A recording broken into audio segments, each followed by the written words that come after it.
Good evening and welcome along to Inside The Hive. We've got a great show on the way for you this evening. We're going to take a look at what it means to be a host family for our younger players. We're going to look at the primary stars. There's a big tournament coming up next week for those. There's a 60-second challenge on the way. We're going to add another player to our Watford Greatest 11. We'll look ahead to the game on Sunday and we'll take a real good look at Mental Health Awareness Week as well. And there may well be some news on that new manager as well. Don't forget to keep your questions coming in as always. Comments box on YouTube below, and of course you can do that on Twitter as well. Use the hashtag of Inside The Hive. Now I can't do the show on my own, as ever, joined by the legend that is Mr. Tommy Mooney. Tommy, how are you?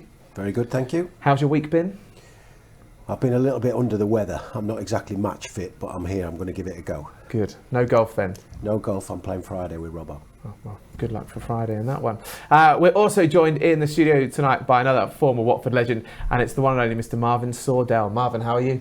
I'm very well, thanks. How are you? Very well, thank you. Great to have you in the studio. Thanks so much for coming in. Lots to talk about on tonight's show, but let's kick off with your footballing journey. Let's have a look at some of your stats, because they're pretty impressive as well. So we can obviously kick off here. Great career, played with some great clubs along the way. Some good memories there of that playing career? Yeah, incredible memories. You know, it's more so in retrospect. You know, you get to look back on your career and really enjoy it more so than when you played. And a great time, of course, here at Watford as well. You at Fulham originally as a youth player, and then come across. Talk about that transition. How did that happen for you? Well, I got released from Fulham at 16. I went to the exit trials and I was picked up by Watford. Came on trial here, and you know, it was such a great experience. You know, to come and train under Mark Warburton at the time, who was under 16 manager. So he's gone on to have an incredible career himself. But I remember being involved with his training sessions and seeing what the direction the club was going in, the fact that a lot of young players coming through, I thought it was just a perfect place for me.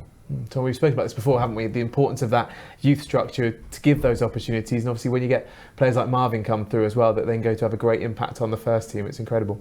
It's another example of just keeping going. Released by Fulham, confident in his ability and given an opportunity by Watford, and more than repaid them over the years.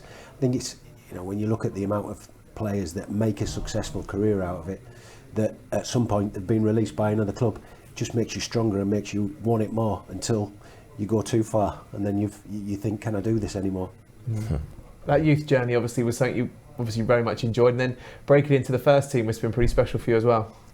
Yeah, I mean, to be honest, I don't know if I ever really imagined that I would actually be a professional football player, even though that was my goal, my dream from such a young age. You know, when it came, you know, it kind of came as, wow, this is it, this is the moment. And then when that does happen and you have that moment, you're like, okay, that's it now. I'd actually have to go and actually build a career. 2010, 2011 was that kind of real season you established yourself under Malky Mackay here at the club. A great season for you, that one. Some really good memories in particular stand out for you?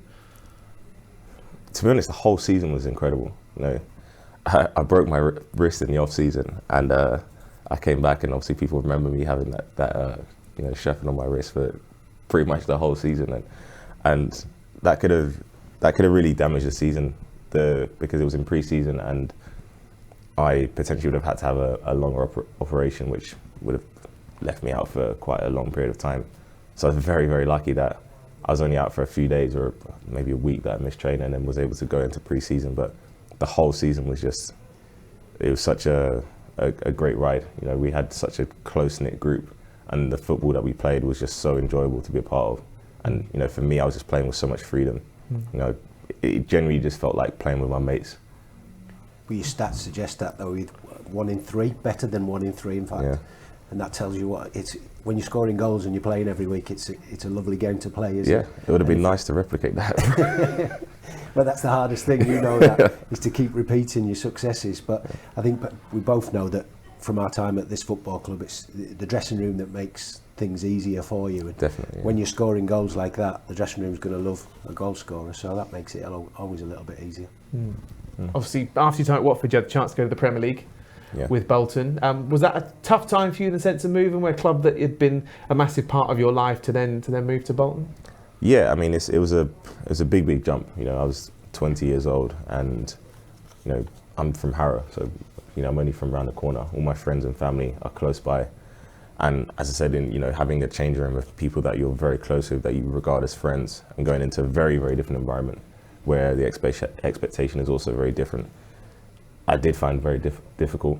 And also the fact that I'd gone from playing every week and being a big part of, the team that I was in at Watford, to not really being involved so much at Bolton. That's the biggest thing, is when you're playing, the hardest thing for any professional football player is not playing. And I found that really tough. Particularly after you've just moved as well, so far away from them. And let's be honest, it's Bolton. It's not as nice a part of the country as it is in Hertfordshire, is it? Well, I lived in Manchester, to be fair. Ah, well, so it was a decent night out. Not football, but a few good nights out. Obviously, Tommy, you experienced that Premier League dream as well. To experience that at 20 years old, though, that must be incredibly tough at the early part of your journey, because when you got to the Premier League, you'd had that experience, you'd scored Football League goals, you knew how to score, you were part of that team, you were solid. Could you imagine doing that at 20 like Marvin did? No, I think at 20 years old, I was playing in League Two for a team.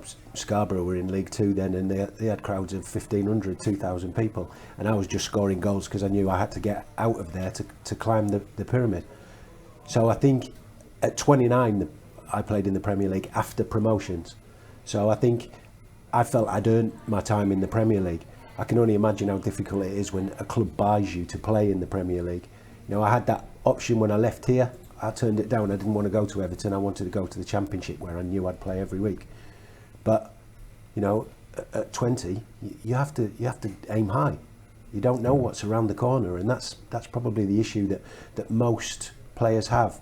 Supporters sometimes don't realise that, is it there? Is it there? You don't realise the effect that's going to have on your career, the decisions that you make. We're still human beings.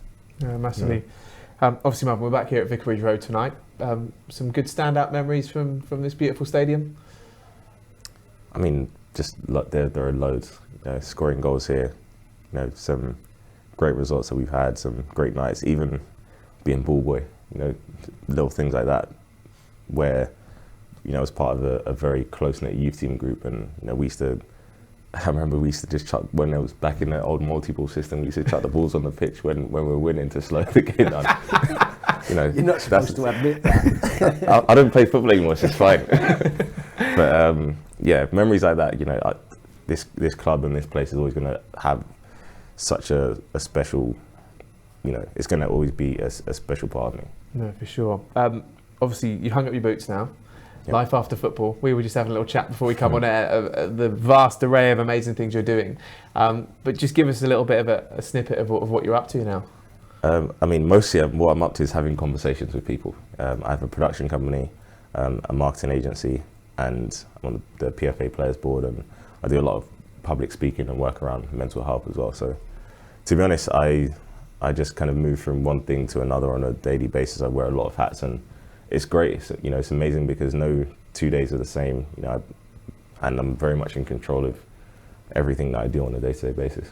Was it something that you gave thought to before you stopped playing? Did you kind of think, oh, that's maybe the direction I want to go, or did it happen naturally? It was a bit of both, because I'd already started filmmaking. This is the first, thing that I'm doing now. I started filmmaking, 3 or 4 years before I actually ended up retiring, and that stemmed from the fact that I've been writing poetry for about 10 years. And when I retired, my business partner and I both stopped playing at the same time. We kind of made a decision where, let's give it a go with filmmaking and the production company, see where we can get to. And fortunately, things have worked out. We've kind of come on this incredible journey where we've got a great body of work with amazing people, amazing brands, and really emotive stories. And it's just about seeing where it goes now, to be honest. Tom, did you give much thought to that as you're kind of coming towards the end of your career of what's next?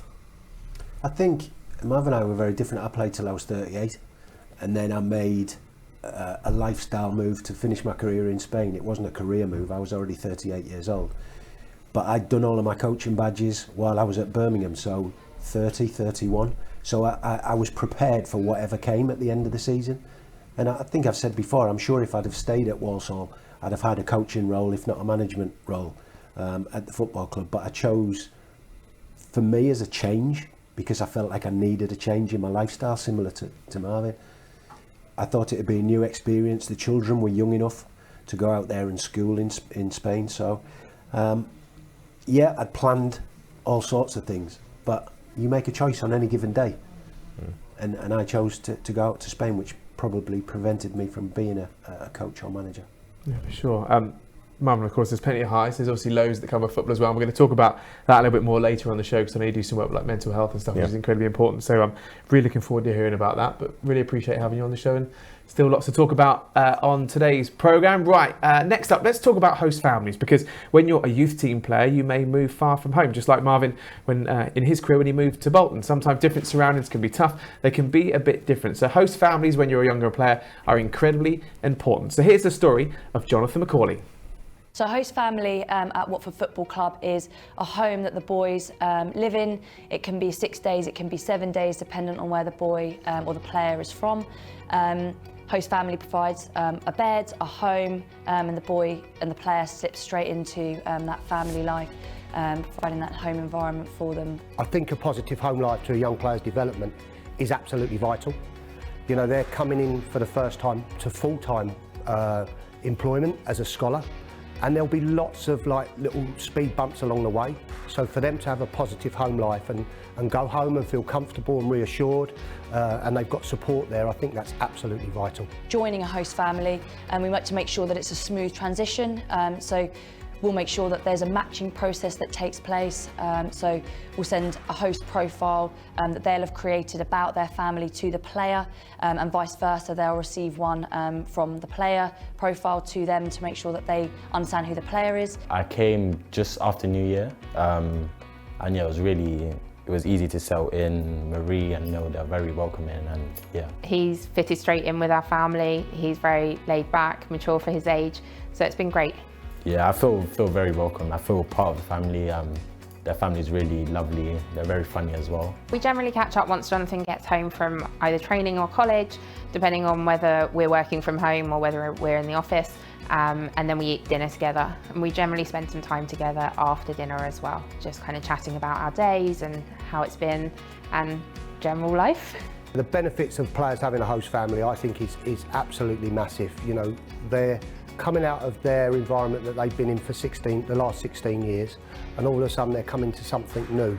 And the host families are really, really important for us to help make that transition for the players. And what we want to try and have here is a home from home situation. I've learned a lot here, to be fair. I've learned a lot about how it is in adult life, how it is day to day. I get to see how other people live as well. So he helps prep dinner, he's responsible for his own washing, he makes his own breakfast, and just generally takes care of his own room. Yeah, what you see with the players is an added maturity. All of a sudden they're on their own. They're probably making decisions for themselves properly for the first time, and all of a sudden I think they grow up a bit quicker. Some players struggle when they go into a new host family, not because of the host family themselves, because it's a new environment. But all of a sudden what you see in that environment is once they're used to it, once they become comfortable, all of a sudden they flourish as young men. And you can see them come out of themselves, and all of a sudden there's a mature side that's coming out that you haven't seen before, so it's really quite nice. We would definitely do it again, and as well as Jonathan, we've had some trialists stay with us, which has been great as well. I would recommend people that play for Watford to go to Diggs. I think it's a really good environment, and yeah.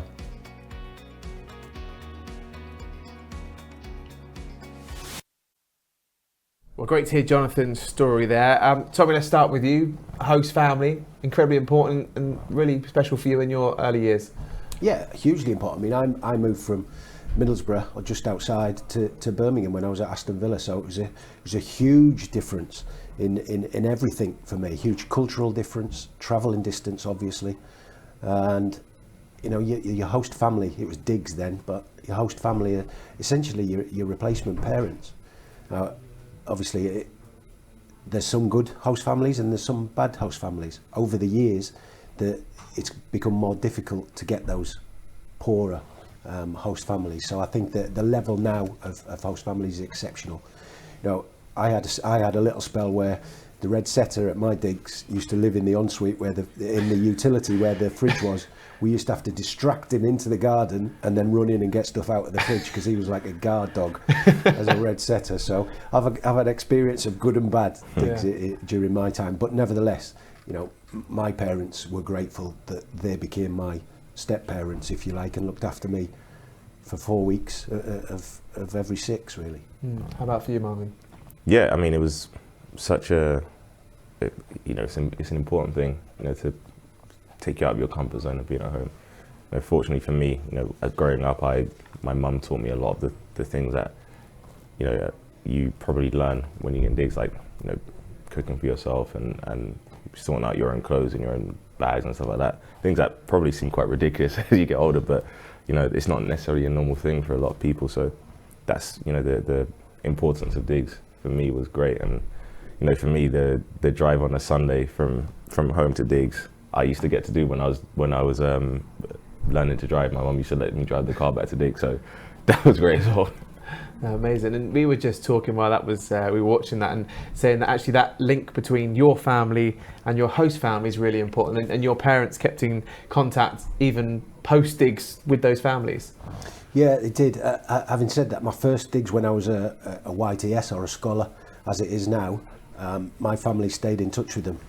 When I signed pro, I moved closer to the training ground into a very nice area in Sutton Coldfield, and when I got released from Aston Villa, the gentleman who ran my dig said to my dad, you know, there's a good career path in insurance for him if he wants to go down that route.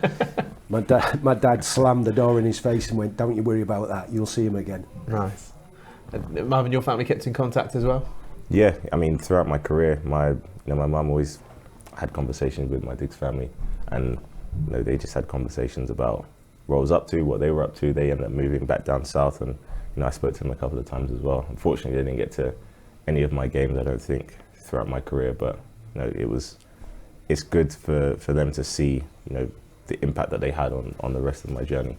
Yeah, no, massively, and incredibly important part that they played. And of course, that reminder of that email address, if it's something you might be interested in, it's hradmin@watfordfc.com if you would like to find out a bit more about being a host family. Okay, time now to turn our attention to primary stars, because there is a tournament taking place on the 17th and 18th of May here at Vicarage Road. Let's find out a bit more about it.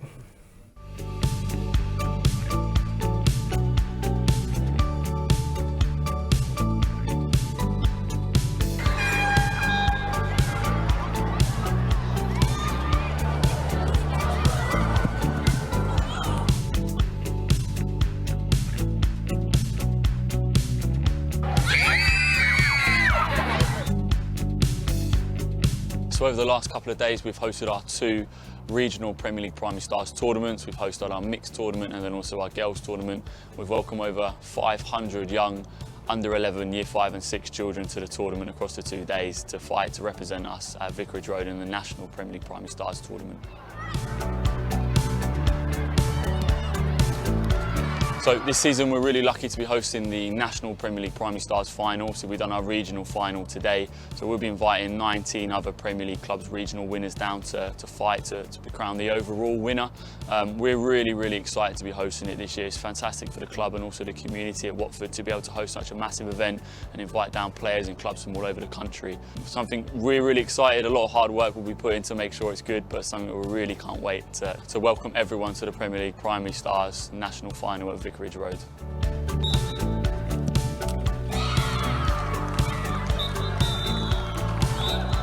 So one of the surprises for the children today was having some special guests come down as well. So luckily they got to see Harry the Hornet come down, so he went round, visited all the teams, had some photographs of everyone, and they seemed to absolutely love that.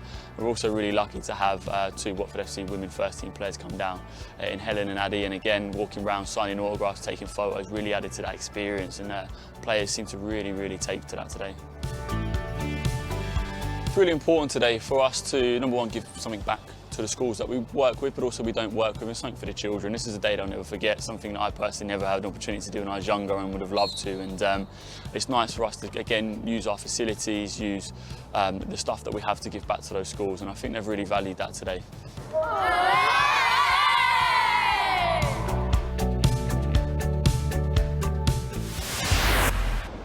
Well, best of luck to all the local teams taking part in that final on the 17th and 18th of May here at Vicarage Road. Okay, we've only got a couple of weeks left, so there's not many more 60-second challenges to go. We already know Tommy has fallen out of the playoff places. He's got no chance of winning, but there is someone else with still a chance. So next up, it's Gemma Biggadike. I'm Gemma Biggadike, and this is my 60-second challenge.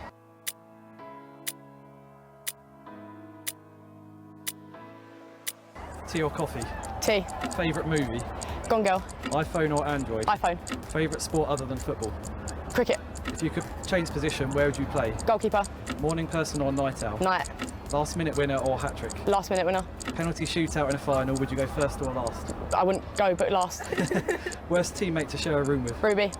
City life or country life? City. Ronaldo or Messi? Messi. If you could play any instrument, what would it be? Piano. VAR, love it or hate it? Hate it. Childhood hero? Kelly Smith. Fancy restaurant or takeaway? Takeaway. Skiing or snowboarding? Snowboarding. Best dish you can cook? Pasta. Full stop. Favourite holiday destination? Corfu.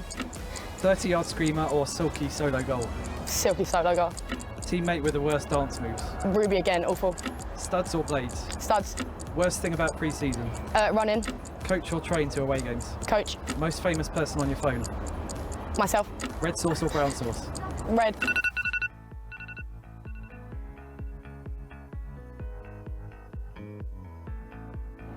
That's brain power right there. It's because I eat my greens. It's because I eat a lot of pasta. Well, there we go. Strong performance from Gemma. Tommy, it was a good performance that. Pushed you down the table a little bit more though. It was, yeah, but I'm always happy to be number 9 at Watford. Nothing wrong with that. There's There's a positive. Every cloud has a silver lining with Tommy Mooney. Right, talking of silver clouds, and Tommy's favourite part of the show, Marvin, is a little quiz. It's called Ask Tommy. What we're going to do this week is we're going to ask Tommy his 4 questions, then we're going to ask you your 4 questions. If we're tied, there's a tiebreaker. Ready for this, Tommy? I'm ready. Good, I've had 2 good weeks. He's won the last 2. It's the only 2 he's won all season, but he's won the last 2. Your questions would be ridiculously easy, and he tries to embarrass me with mine. You watch. Question number 1. The oldest golf course in the world, we always start with a golf question because Tommy loves golf, is St Andrew's Old Course. But can you tell me the year which the course dates back to? Do you see what I mean? Is it? I'm going to give you options. Is it 1552, 1652 or 1752? 1652. Incorrect, it's 1552. No. There was no holes cut in for 100 years. But it was still when the course dates back to, because King James II of Scotland then banned it because he worried people would stop playing archery. So 1552 is the correct answer according to the St Andrews website. Nil point. Question 2. Before our guest Marvin tonight became a forward, what position did he play? Played in the tournament, did very well in this position, didn't you? Did all right. Fullback. Incorrect. Not in goal. Indeed. Goalkeeper. 2 questions down, no points on the board for Tommy. Question number 3, this is a true or false. 50% chance of getting this right. Really?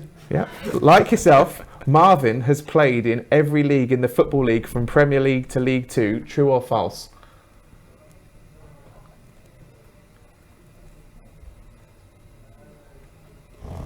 True. Correct.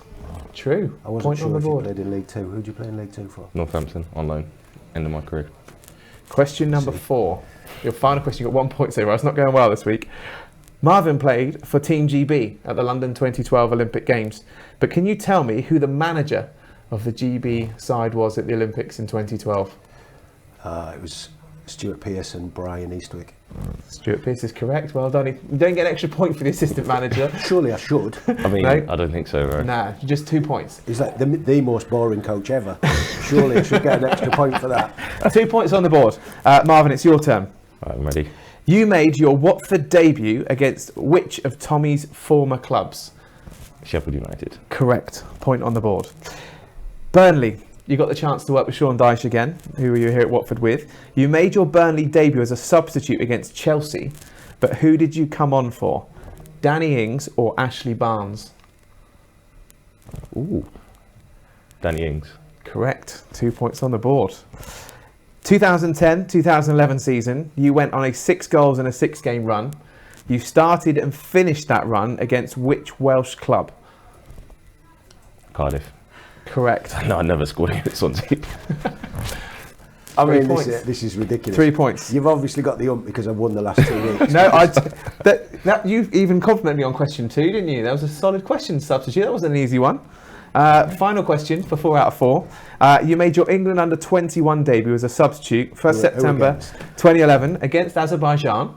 But can you tell me what stadium you played in? This one. Vicarage Road. Correct. 4 out of 4. 4 out of 4. We'll do the tiebreaker anyway, because Tommy loves the tiebreaker question. Do you want to play double or quits? No, let's stick to the rules. Stick to the rules. Give you a chance. Get that green off your face. Okay. Tiebreaker. Is it just who answers first? No, so what we'll do is it's going to be a distance. Tommy gets to guess the distance, and you have to go higher or lower than Tommy's answer. So we're going to take a trip, a little road trip, fastest route. We're going to start at Watford, here at Vicarage Road. We're going to go to Bolton, to what was it, DW Stadium, was it when you were there? The Reebok would have been when you were there. To the Reebok. Then we're going to go from that to the London 2012 Olympic Stadium. So a nice little car journey. We're going from here to Bolton, Bolton to the London 2012 Olympic Stadium, now the London Stadium. Your range in miles is between 400 and 500. Tommy, where would you like to go? Well, as it's a ridiculous question, as it is every week, I'm going to give you a ridiculous answer and go 450. So okay, you split the pack. Lower. Higher or lower? Marvin, you've gone lower. Got to be higher. 429 miles. Congratulations, Marvin. Thank you very much. You've ruined this two-week winning streak. You should be fuming. That's for me hat-trick ball. That's for your hat-trick, I know. No hat-trick ball for you, I'm afraid. Yeah, I can tell that, the way that you set the questions out. Don't hate the player, hate the game, whatever, it's fine. It's all right, it's just a quiz. You're not the player, you're not the game. Right, important questions now. These are some fan questions for you, so thank you very much to everyone who sent one of these in. Kyle is our first question for you, and Kyle would like to know, what was your most memorable goal? For Watford, or in general? They haven't specified. Let's go Watford though. Let's keep it Watford specific. Watford, my first. It was against Leeds in the Carling Cup. We lost. We ended up losing, but you know, I still remember it vividly. Yeah. Talk us through it. Someone crossed the ball in, I think, and it was like deflected on the floor. And I got in front of the defender, crossed down and tried to shoot, got blocked, and it just landed perfectly. I was about 6 yards out and shot it, went in. I was like, oh my God, I've scored a goal in professional football, and ran off and celebrated in front of the stand that had no fans. See, Tommy had that problem at the start of this because there wasn't any fans there. Yes, that is true, yeah. Next question comes from Adam. Your favourite moment as a Watford player?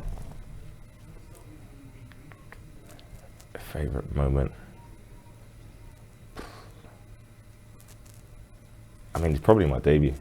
You know, I think it's just such a, you know, big moment in any player's career that you can just really remember, and you know, just getting the call to go, yeah, you're coming on, and like you just get this massive rush of adrenaline, and you know, standing there waiting as the announcer says your name's come on and everyone goes who, and you know, but it's still something that is like one of the most special memories in my life. Did your relationships change with people that you went to school with, that you grew up with after that? Because as a local boy, it must be, I never experienced it, but Helen, who was on the show, Helen Ward, it felt exactly the same. I can only imagine what that's like. Yeah, I mean, that's the thing, is what many people probably don't even know, because I've not really said before, but I remember coming to Vicarage Road when I was about 9 or 10 I can't even remember the game, but one of my friends was a Watford fan, one of my best friends growing up, and I came there a couple of times, and playing here, and then obviously growing up quite locally, and you know, when you're playing for a Sunday League team, there's always like the local club, you know, a player comes down, and you know, I remember I've got a picture at home somewhere, I can't remember who it is now. It could be me, Marvin. It's not you. But there's a picture, I've got a picture of someone, and you just think, you know, all of these links that tied into this club, and then just being in a club that just feels like home, because it's so close. It's my local club, really. So, you know, it's just you know, it feels so different to anything else. Nice, love that. Next question comes from AP Vice, and I'd like to know, do you wish you'd stayed at Watford a little longer? In hindsight, I mean, it's easy to say yes, but you know, Watford, at the time were a very different club to what they are today. I mean, for a start, there's 4 stands here, and I don't remember 4 stands. But you know, at the time, the club were very much had to sell players to survive. You know, and there were 2 players at the time who were looked at as, you know, assets to be sold, and that was myself and Adi Mariappa. And you know, not only did I, you know, at some point I would have had to leave to ensure survival of the club as just in general, but it was myself and him, which he ended up leaving as well in the summer. And then of course, you know, the takeover then happened after that. Who knows what would have happened if I decided to stay, where Watford would be as a club, where, you know, my career would be, I have no idea. But you know, I went on and had an amazing career, and Watford have obviously gone on to do incredible things as well. So in hindsight, it would have been amazing to be a part of that, because as I said, this is home. But you know, it's something, everything happens for a reason. No, for sure. Kean would like to know your best goal celebration, apart from the one where you celebrated to no one. What like specifically? Yeah, did you have a special celebration? Yeah, I used to do like the Usain Bolt celebration. Nice. So probably that. I mean, that's the only celebration I really remember like throughout my career. Tommy used to do the locomotion. That's the one. It's another one of my goals. We basically had one video at the start of the season where Tommy did this weird kind of thing, but obviously you had your... It wasn't weird. I mean, it was bang on point. It wasn't just a normal celebration. My normal celebration was just one arm in the air. Yeah, lovely. Next question comes from Seth. Who was the best ever player you played against? Again, my whole career. Yeah. Directly, probably Thiago Silva. Nice.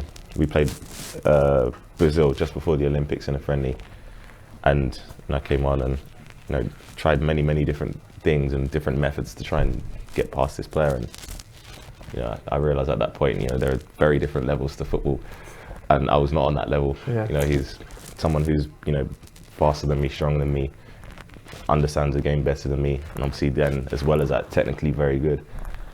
It was very difficult, you know, and you know, getting to have the experience to play against players like him, and see on the pitch as well, like Marcelo, I think, like Neymar and people like that. Seeing them firsthand, I mean, it's a good thing and a bad thing, because it's good to have that experience of playing against these players, but it's a bad thing because you realise you're just absolutely miles off it. How special was that experience for you playing in that GB team? Because obviously it was the first time it happened in, well, I think it was like early 1900s was the last time there was a GB team at the Olympics. How special was that for you to be part of that, especially in London as well? Yeah, incredible. I mean, the biggest thing is that as a child, you know, I remember the day that the Olympics got announced. I was in high school, and you know, there was like this big event. I'm sure everyone thought it was good.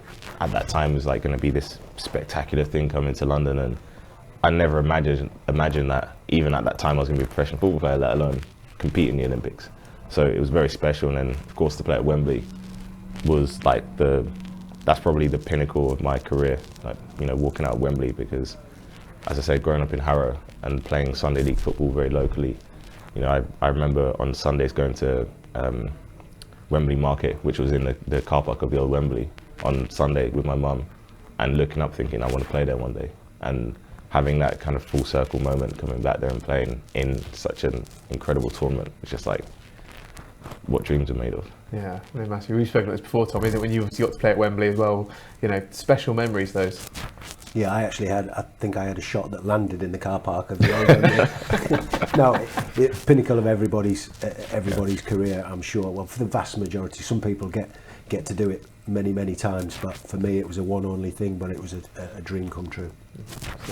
Certainly. Right, time now then for a chance to add another player to our Watford Greatest 11. We're going to be picking a strike partner for Troy Deeney in next week's show, but we've got one midfielder left to pick, and Marvin, that's going to fall in your hands. No pressure. Let's look at the team as it currently stands. This is who we've got in there so far, and the good news is when you select a player in there as well, your name goes alongside it, so make it a good one. So we're looking for a midfielder. Tom, we spoke about this position before, but kind of what kind of attributes for you personally make a really good player for that position?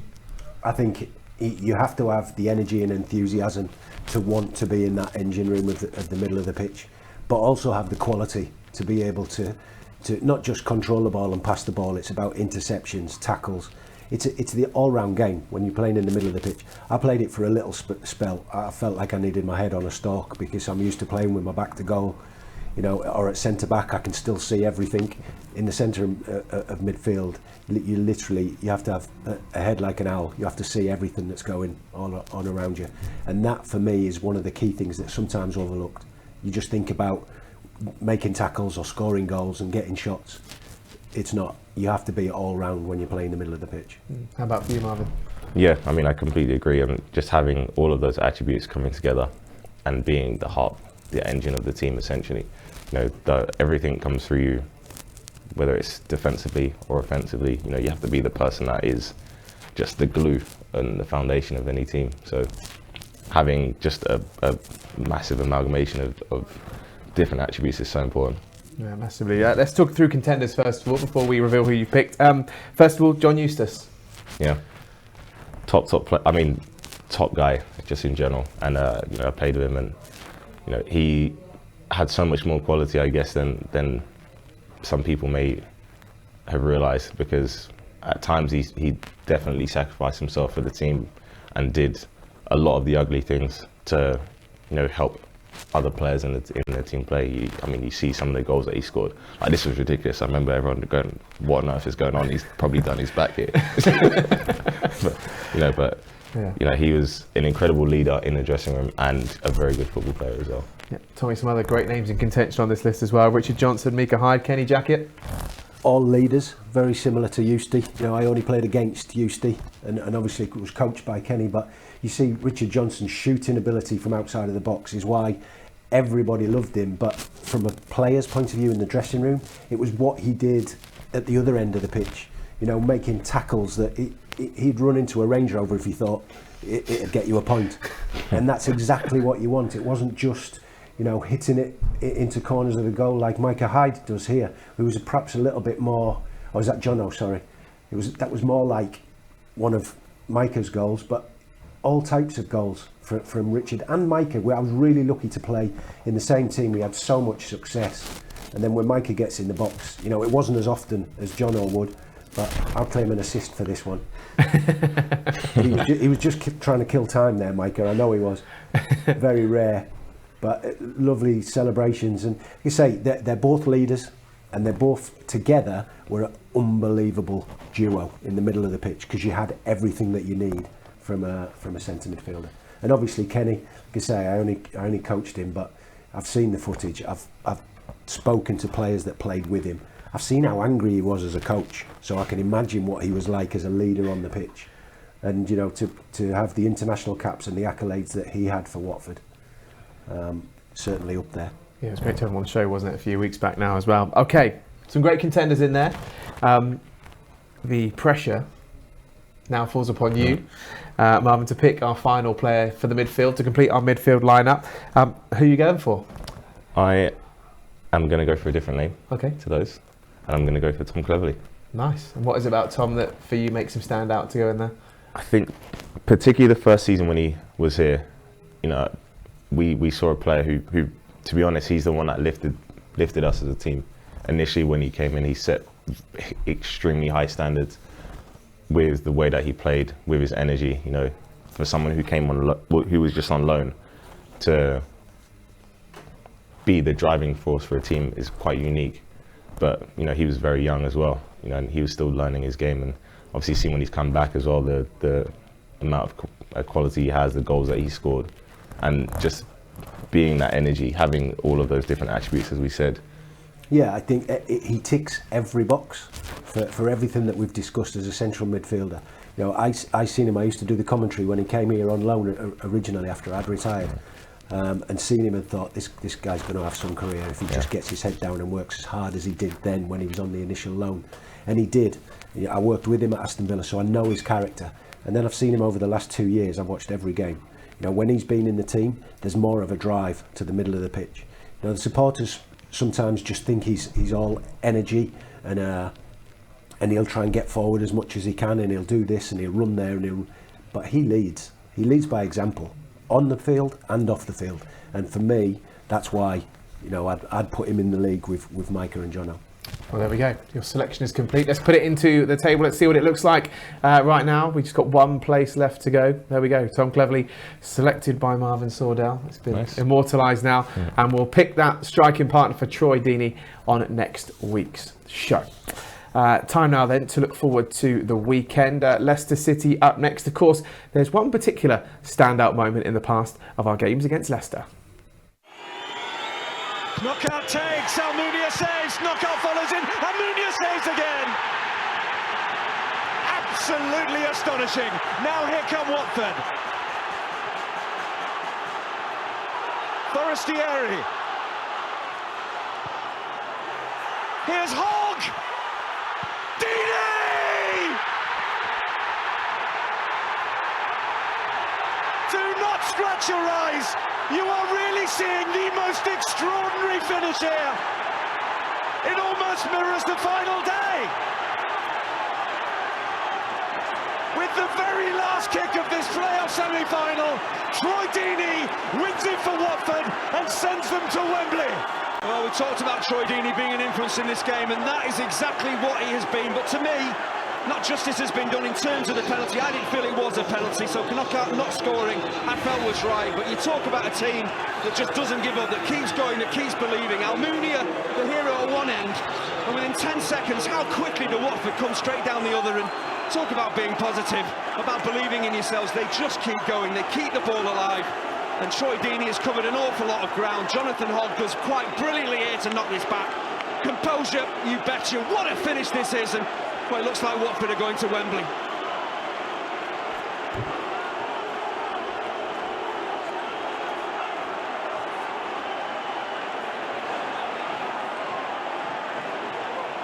All the heartache, all the heartbreak of that final day.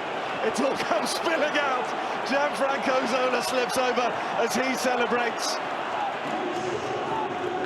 The sheer euphoria pouring out from everyone, managers, players, supporters, as they came on for some slightly preliminary celebrations. The pitch being cleared again now by these stewards, but how about that? How about that? Well, always good to look back at a moment like that. Obviously, this weekend's fixture, slightly different circumstances to that one, but Tommy was just saying you can't help but keep watching that and love it every single time you see that. Fabulous scenes, the faces of the players, the staff, the supporters. It was brilliant, and you know, without that day happening, we might not be here today. So I think, you know, the game on Sunday is the last game of the season. It's been a disappointment season, but at home, but we've got to give the supporters something positive to finish on and show them that the players appreciate the support that they've given them in every game this season. Marvin, as well, for Leicester, it's been a bit of an indifferent season for them, hasn't it? They kind of having their quest in Europe, but league table wise, they've not really performed as well as they thought they should have done this year. Yeah, I mean, I think that's quite natural for a lot of clubs who are, you know, out of those the massive clubs in this country. Anyone who gets into Europe, it's difficult to kind of manage both, especially when you get into the latter stage of Europe. So it's quite natural that they've kind of maybe tailed off in the league, but you know, they've had a very, very good couple of seasons. So I'm sure they're looking to build on that moving forward as well. Just finally on this one, Tommy, of course, like I said, last home game of the season. Important to kind of give the fans something to cheer about in that last game. It's been a tough year all round. It's been a tough year for everybody. And the only thing you can do is when you do that lap of honour, make sure that it's a respected one from both parties, from the supporters to the players, more so from the players to the supporters. You know, Marvin and I played here in really good times with really good relationships with the supporters. It's been a poor year, poor season. We're 2 games away from the end of it, and then we look forward to the Championship and hopefully a promotion. Every Sunday. If you come to the game on Sunday, of course, wish you a safe trip to get here, and you can keep in touch on the social media channels for all the build-up for that one. Of course, the month of May is a month when we shine a light on mental health awareness, an incredibly important subject, and we're going to be discussing this on the show right now. But a little bit earlier on, Jodine Williams came in and had a chat with me about some of the work that the Trust does to support. Jodine, great to have you with us this evening. First of all, let's just talk about the Trust. If there's anyone watching this evening who is maybe not come into contact with the Trust before, maybe they're a new fan, tell us a bit about the work. Thank you for having me. I would like to say that the trust it does long-standing work in the community, but not only to support your mental health, but your physical health. So we do shape up projects that help support weight management, and we have mental health projects such as Man On. Yeah, no, I think the work in the community is incredible, especially in lockdown. Tommy, who's in the studio with us here on Inside The Hive, he did some amazing work with lots of other former players and the trust as well, in lockdown supporting people. So thanks so much for all the hard work you will do there at the trust. You mentioned mental health awareness. Mental Health Awareness Week is obviously it's incredibly important. The club has been a long-standing supporter of that. Why is it so important that we continue that support? So it's important because we need to keep mental health at the forefront of people's minds, so that people know if they do need support, there are ways that they can get it, but also how do we know how to support others around us? So it's important that we continue to promote that and really push that, and that other organisations do the same. Yeah, massively. I think it's really important, especially in the last few years. We've seen it, haven't we, in the kind of public eye with the Duke of Cambridge getting involved with the FA as well. It's really important. It's part of that conversation. There's some really good projects and support that come from the club. Man On, of course, is one of those. Yeah. Tell us a little bit about that project and what it does. So Man On is a mental health and well-being project, and they mix mental health and well-being with physical activity, which is amazing. So it's for men 18 plus up to about 65, but if you're older, we will still take people on. But what they do is 60 minutes of football, which is amazing, get the people physically active, and then 30 minutes of what we call well-being. So that's where men can really talk about what's going on for them and in their lives, and really get that off their chest in a safe space. So it's really important because it not only allows people to have a safe space to express themselves, but also gives them that community feel, to feel like there are others like me going through similar issues. So we find that that project is really important for the community. Yeah, no, it's really important that support's there, which is incredible work. Obviously, historically as well, we've seen that men traditionally have struggled with talking and expressing how they feel. And I think, especially with social media, I think it's really nice to see that is becoming the norm now, to kind of grab a mate and say, look, I need a hand, or can you help me? Have you seen that change in recent years with Man On, of course, that people are reaching out for that support a bit more? Yeah, we've seen Man On really grow. So it started off in Watford, and now it's grown to a second location in St Albans, which really shows that there's a need for it, and men are really engaging and enjoying that space. So we are seeing more men come into the projects, but not only getting involved in the football, might be how we hook them in, but they are then as well talking about things that are happening for them in their lives and really connecting with other men. So we are seeing an uptake, which means that people really need it. That's incredible. If people want to find out some more, if someone's watching this right now, maybe has a friend that they've been chatting to that maybe might be interested in this, what's the best way for them to find out some more? The best way would be to go over to the Trust website, where they can see all of our projects on there, from Man On to Positive Minds or Shape Up. So that would be the best place for them to go. Amazing. Jodine, thank you so much. Thank you. Really appreciate it. Keep up the amazing work you do. Thank you so much. Great to touch Jodine a little bit earlier on. Tommy, we know you work closely with the Trust. You've done some great stuff with them over the years. Another fantastic incentive and a subject that's really important we talk about. Yeah, I think each and every one of their projects and initiatives, it just shows that the football club and the Trust are still doing the things that they've been doing for many, many years, when some clubs have let it slip a little bit and perhaps not taking care of the players that they need to, or the supporters that they need to take care of.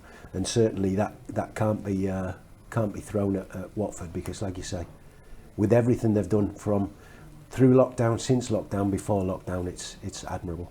Marvin, obviously you've spoken very openly and honestly in the past about the tough times that you've had and you've experienced. Yeah. Did you feel that there was enough support in the football community around you at that time? Not at the time, to be honest. I'll be very frank with that. But I think the way football's come on in the last, even over the last 3 to 4 years, is incredible. People are understanding what mental health is a lot more. I think that comes with awareness, comes with people speaking about it, and comes with this kind of interaction, this kind of conversation. So I think we've moved on a long way, and to be honest, if that takes someone like me suffering as one individual and me speaking about my experiences, and that allows the conversation to kind of move forward more, then that's great, essentially, because we're going to help and support so many more people. What for you was that turning point that you managed to get that support and that help? Was there a particular moment where, was it a conversation with a friend, or was it just something that you found, actually enough's now, I need to sort this out? It was my ex-partner at the time, she just basically just said, you're not yourself. And she essentially forced me to go and see a therapist. And I went into that experience and didn't necessarily know what it was going to be like, but it allowed me then to have, I guess, more of an understanding of what was going on with myself. Slightly later down the line, I was able to then communicate better in terms of what was going on inside my head and the things I was feeling with friends and family. And then obviously from that, you kind of build confidence in what you know, what you feel. And, you know, obviously I spoke about it quite publicly beyond that as well. Obviously, when I was saying to Jordine there, we were saying, you know, traditionally men have always found it difficult to have that conversation. Was it a conversation you ever had with your teammates, and how difficult was that to broach with them? Never actually. I would say probably when I spoke quite publicly the first time, I was still playing, of course. And I went into the change room the next day and I thought, oh, what's going to happen here? You know, when you go into that environment, and you know, when you do something that's a little bit out there in general, but this is something that is very, very different. Me talking about how I feel, talking about emotions, which as men, we just really don't do. We just kind of bottle it up and think, you know, we just have to, you know, suppress it and just be tough and have that tough exterior. But I did, and obviously I spoke about it publicly and went in the next day, and, you know, everyone was very receptive, and had a lot of individuals come to me on the side and, you know, call me at different times and just had different one-on-one conversations about where they were at. And that's the time I realized the power in sharing that story, sharing how I felt publicly has on different people, and it gives them confidence that they have someone who has also been through it and can relate, and that gives them a safe space to have a conversation. Tommy, obviously we've spoken before about that time when you picked up your injury, and you were telling us that the treatment room is an incredibly difficult place. It could be a lonely place at times. Was there much support for you as a player at that time with that kind of mental health side of the game? No help. I played in the era before Marvin, so, you know, it was probably even more far-fetched from thankfully it is these days, even though it's still not as appropriate as we would like it. I think it always takes, I found it easier to talk to my teammates in the dressing room than I did to a reporter or to somebody outside of that dressing room, because we were tight. But if you don't have that tight dressing room, those relationships aren't built. So it becomes more difficult. So then you take your issues outside of the dressing room and you take them home to your family and your friends. And then it becomes more difficult to talk about. And, you know, my experience of it is, certainly my personal experience, when I retired from playing, I didn't know what to do with myself. You know, for 19 years, I'd been told where to be, at what time, wearing this tracksuit, this t-shirt, and then we'll go to a hotel, and then you go to work on a Saturday afternoon. All of a sudden that had gone. By my choice, granted, I took the kids skiing, which was brilliant. Once I got back home, I thought, what do I do now? And that's where really I got into golf, because I needed the competition. I needed that competition to stop me worrying about the rest of my life. There's nothing you can do about the rest of your life. You have to deal with today. And I've also, as a coach, experienced it with young players being released from football clubs at 16, 18, 20, from under 16s, under 18s, under 23s. They don't know what to do. And I think it's perhaps the experienced ex-player or the experienced coach that needs not to put an arm around them, because they're not looking for a father figure, they just need a little bit of help. And from both sides of that, you know, I can only imagine what Marvin went through, but I know from my era, an awful lot of footballers that retired really struggled. When you look at, you know, divorce rates, bankruptcy rates, gambling addictions, all related to, I've got nowhere to go. And it becomes really, really difficult. I was slightly different to Marvin in the fact that I still love football. I still loved a match day, where you were slightly different to that. So what I loved, I took away. But perhaps given a couple of months, for 6 months, I never watched a game of football, other than my son in Spain. But I played golf 5-6 times a week, so I could take €10 off my Spanish neighbours. I was happy. All of a sudden I was happy, but then I needed something else to do. And I think, you know, hearing Marvin's story about how busy he is, which I'd hate to be that busy, but it works for you. It wouldn't work for me.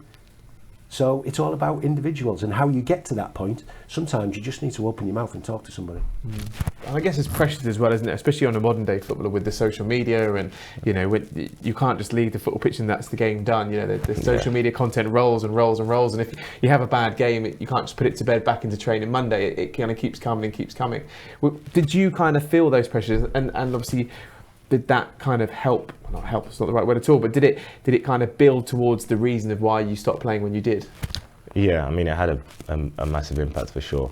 You know, I kind of had a career in between both, really, where it was no social media when I first started until, you know, to right at the end where it was just like basically everyone was on social media, and I got to saw like how much it changed throughout from start to finish. You know, the fact that, you know, you think about, if you have a bad game, you'll see it potentially forever. If you have a bad moment in a game, you could see that, you know, for the rest of your life, let alone, you know, after a couple of days. So that in itself is something that is just continuously perpetuating. But the comments and the ratings and things like that, it's difficult to escape, but it is part of what being a professional football player is. You know, in this day and age, it's not just about, I need to play football and I need to have my head in the game. I need to be able to deal with media. I need to be able to deal with the pressure of social media, because, you know, whether people want to accept it as such or not, social media, there is a lot of pressure that comes with it as a young professional football player. And dealing with that can be difficult, but it's part of, you know, what it takes to be a professional these days. I think the social media part of it is key. It's completely alien to me because there was nothing around at the time. Towards the end of my career, there was message boards. Well, you know, I wasn't really the type to listen to those message boards. I'd rather somebody come and speak to me at the side of the pitch. But then I wasn't afraid of confrontation in that respect. Today, you don't know who's saying bad things about you, and that's got to hurt, particularly young players. I think the older you get, sometimes you have more of a real perception about where things are coming from and what's happening around you. But the young players, I think they find it really difficult. And I guess there's the negative side of that, but there's also a positive side, isn't there? Because now we're having these conversations. We've looked at the Man On programme there, and the fact that football is engaging people to talk. And people come into the game this weekend against Leicester, they might just have a conversation with their mate and say, how are you? No, but really, how are you? And that conversation can make a massive difference, and football can play a part in that. Yeah, I mean, football is the centre of every community across this country in particular. And so, you know, it's football's responsibility to look after those communities, to look after the people, to shape society, because that's what football as an industry is. It is the biggest thing in this country, you know. So, and it's the thing that has the biggest impact across society. So, as an industry, we have a responsibility to make sure that everybody that's involved, we're looking after them, and that's players, you know, staff, fans, you know, everybody that's involved. And there are so many different ways you can do that, and obviously social media is such a powerful tool in that, because, you know, even things like this, we can have direct communication between so many different lines that maybe wouldn't have existed before. You might go to a forum and you have 100 fans, whereas, you know, on social media, I think, you know, on Instagram alone, I think Watford has 1 million followers. It's 1 million people you can speak to through one channel. Yeah. Incredibly important, incredibly important. Let's now hear a bit more from the Trust about mental health awareness.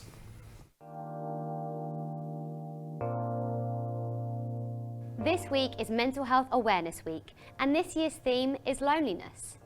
As part of our priorities at Watford Football Club's Community Sports and Education Trust, we want to raise awareness for mental health, as well as bring people together to improve community cohesion. We have provisions to support all, from social inclusion to mental health and well-being, across a variety of education and physical activity programs. If you would like to find out more about what we offer to support mental health and well-being as a trust, check out our website and social media pages to find out how you can get involved. Connection is a fundamental human need and one of the 5 ways to well-being. Over the last 2 years, this has been really difficult for a lot of us, but remember, you are not alone. Find ways to connect with others every day, whether that's on the phone, meeting up for a walk, playing in the park, or having a cup of coffee. To celebrate Mental Health Awareness Week, we have a fun game for you all. Talk the topic. You have 30 seconds to have a flowing conversation with someone about the random topic they selected from the hat. At the end of the timer, you switch to the other person starting the conversation. Here are some of our players having a go. Cheese. Let's talk about cheese. Right. Do you like cheese? I only like cheese melted. Okay. I can't just eat like a block of cheese. Well, I can't. Not You many can't? people. I can't. Nah, I know so many people. Like you know, like cheese strings. Yeah, I know. Could you eat that? Or like a baby bell. Oh yeah. To be fair, I don't mind baby bells. Oh no, I've not had them for years, but I used to like them actually. Nah, baby bells are disgusting. Swim. Swim. Yeah, so I'm actually a big swimmer. I used to swim when I was younger, like competitively and stuff. So I still do it now. That's cool. What competitively? No. I just kind of like splash around the pool for a bit, I'd say. See, I'm not a massive swimmer. Like, if I want to get fit, I will swim. But you know, when you go on holiday, there's a pool. I'm the type of person I just kind of dip my legs in. If I'm too hot, I jump in, jump out, and that's the pool time done. Yeah, but I think like pool, like holiday swimming is different. To like. Yeah, if I'm on professional. holiday, I'm like, just dip in, go out, read a book, What's your go back favourite in. stroke? I'm a freestyler. Oh, sorry. Give it a try at home and you can use a word generator or write your own topics and put them in a hat. Remember to tag us in your videos and we would love to see how you get on. You are not alone.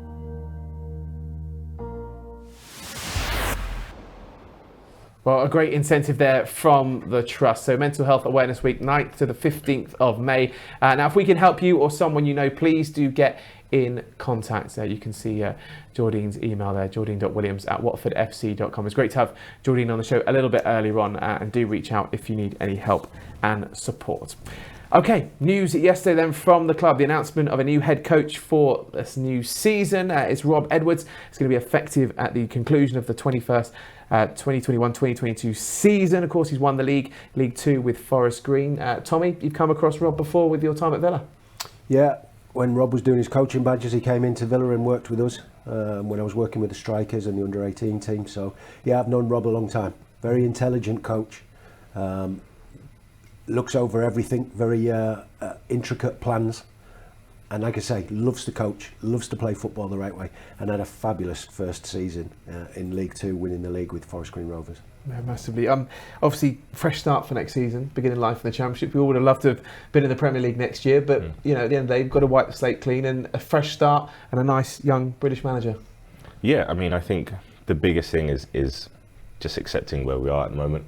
You know, been relegated. It's just about now rebuilding, ready to, hit the ground running. And that, as cliche as it sounds, that does definitely start with the next couple of games and trying to go into the summer with some sort of positivity and hopefully then ready to go and ready to get promoted. Tommy, obviously pre-season now will be coming up. Chance for players to have a break, get into pre-season. Important that Rob's in place and can start that from the very start, from day one at pre-season. I think it's extremely important that it's been done early. I think we all knew that Roy and Ray were leaving, so I think it's certainly a positive that he's come in so early, because you can plan for that pre-season. We'll do his pre-season and we'll do the way that he wants to do it. Hopefully he'll have a say in some recruitment decisions to be made, because he has a specific style of play, and if the players here don't fit in it, then we need to get them out as quickly as possible, because with Rob, this is how we're doing it. If you can't do it, then go. Look forward to welcoming Rob to Vicarage Road very, very soon. Marvin, thank you so much for joining us tonight. Pleasure to have your company on the show. Thanks for having me. Really good. Nice to speak about the mental health stuff and well, so thanks so much for being so open about that, and picking, of course, the Greatest 11 player as well. So thank you so much for joining us on today's show. Lots coming up then for you over the coming week before we're back next week. Of course, the game on Sunday, Watford versus Leicester, Sunday the 15th of May, 2 o'clock kick off that one. Tommy will be on commentary as always, so stay tuned to all the club's channels for exclusive build-up for that. Don't forget as well, if you're coming to the game at the weekend or you're just passing by, head to the shop. Got great offers in there at the moment. Go to shop.watfordfc.com. Now, all season you would have seen our beautiful signed ball, which all our guests have been signing. Of course, right here, we're going to be giving that away, and we've been getting a shirt signed as well. If you want to get yourself involved now, all the details on the screen right here for you. We will be announcing it on the social media channels, so keep an eye on those, whether it be Twitter, Facebook, Instagram or TikTok as well, to keep an eye out for all the details. You could be winning that very, very soon. Tommy, thank you very much for joining us on the show as always. Good to have your company, and we'll be back again next Thursday.